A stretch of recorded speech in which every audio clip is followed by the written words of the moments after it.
Okey, kita teruskan yang exercise 2 ni, buat projek baru, kemudian kita masukkan ataupun kita gunakan balik cookies.mdf tu kan. New project.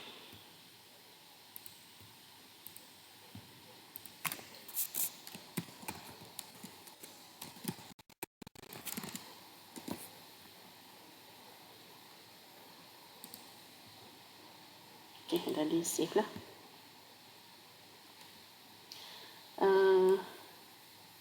So kita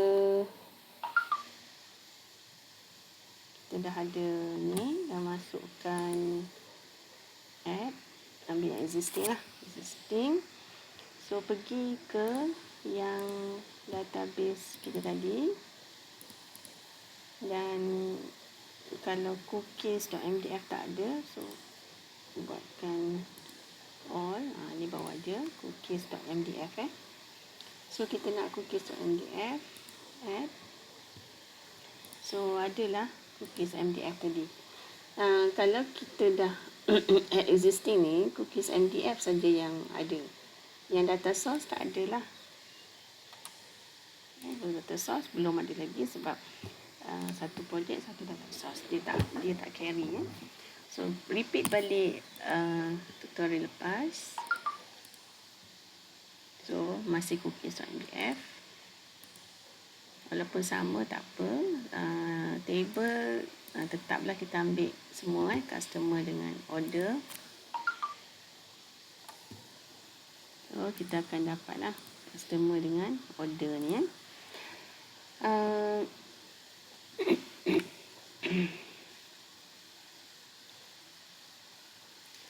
Kemudian mana? Okey, kita dah buat ni. So sekarang ni kita tak nak gunakan data grid view. Kita nak gunakan details . So cuba kita guna yang ni pula. So nampak ada beza tak? Ambil yang details, kemudian tarik . So details maksudnya dia dah buat siap untuk kita apa label dan kontrol apa yang sesuai. So kalau sebenarnya berdasarkan yang ni boleh, kalau kita klik satu-satu ni, kita boleh ubah kita nak apa, text box, memory, apa semua ni. So by default dia ambil yang pertama ni lah, text box. Contoh order date ni, order date yang pertama ni date time picker. So automatic dia akan ambil date time picker lah. Kita boleh ubah-ubah kalau kita nak nak jadikan dia combo box ke apa ke, terpulang. So katakan kalau run, tengok macam mana. Label ni kita boleh tukar. Ada 4 tadi. Kalau perhatikan 0400 tak ada C400 tak ada. Ni semua sebab ada ni lah cara dia simpan . Okey.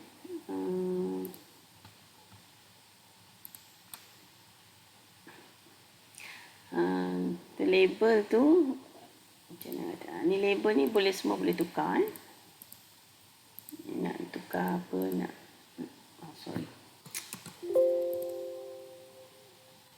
nak jadikan dia apa, maksudnya tukar kat property ni, order ID apa semua terpulang .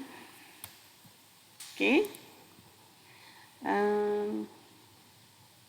So sekarang ni kita nak modify dia. Apa yang kita nak modify? Kita nak tukarkan field dengan get data dia. Yang tadi kita pakai yang by default saja. So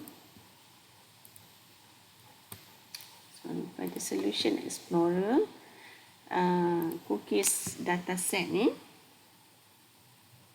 double klikkan dia.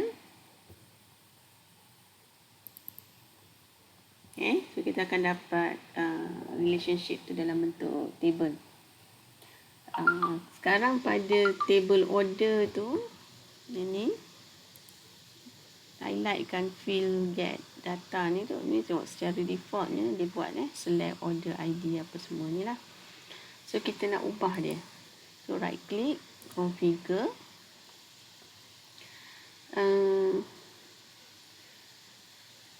Tukarkan ataupun tambahkan mengikut ni.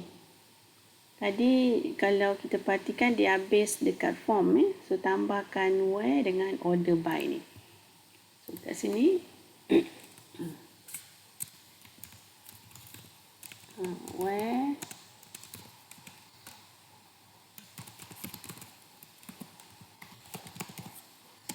lebih besar 100 and then order by order date. Okay, finish kan.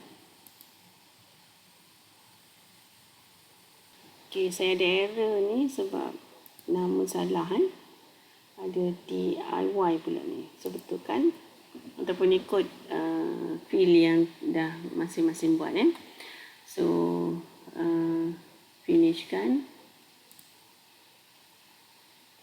So ingat quantity lebih daripada 100. Tadi kita ada ke quantity lebih daripada 100? So dia tak ada kan.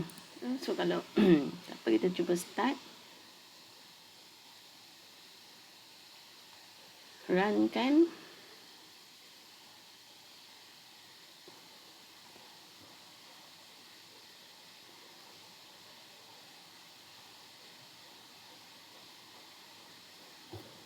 Okay.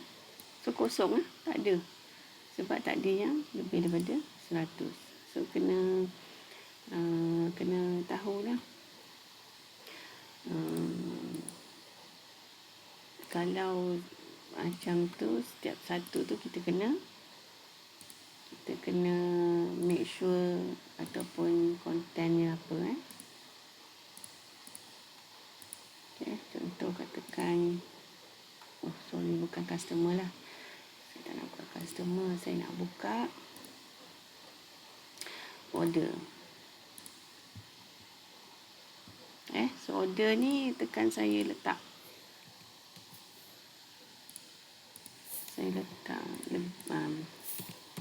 lebih daripada ataupun nombor besar besar.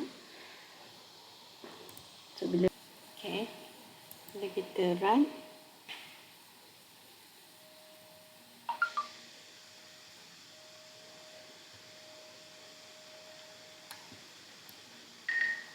ada 3 lah.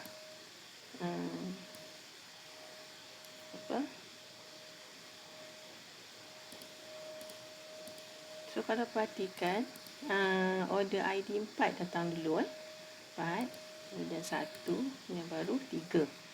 So kenapa? Sebab sebenarnya kita buat ascending so secara automatiknya dia akan buat secara ascending. Ini solution. Ini tadi kita tengok tadi.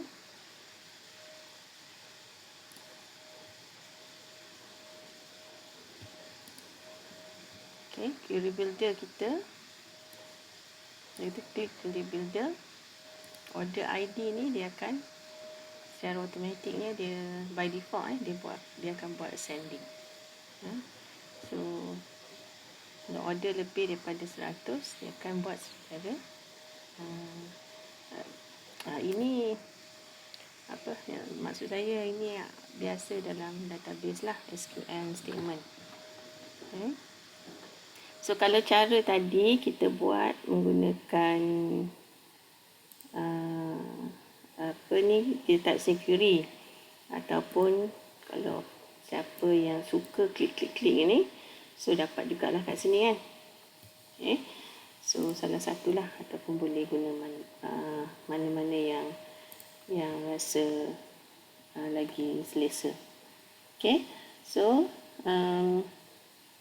itu antara database yang kita nak sentuh. So yang the rest mengikut keperluan projek lah, kesesuaian projek. Okay.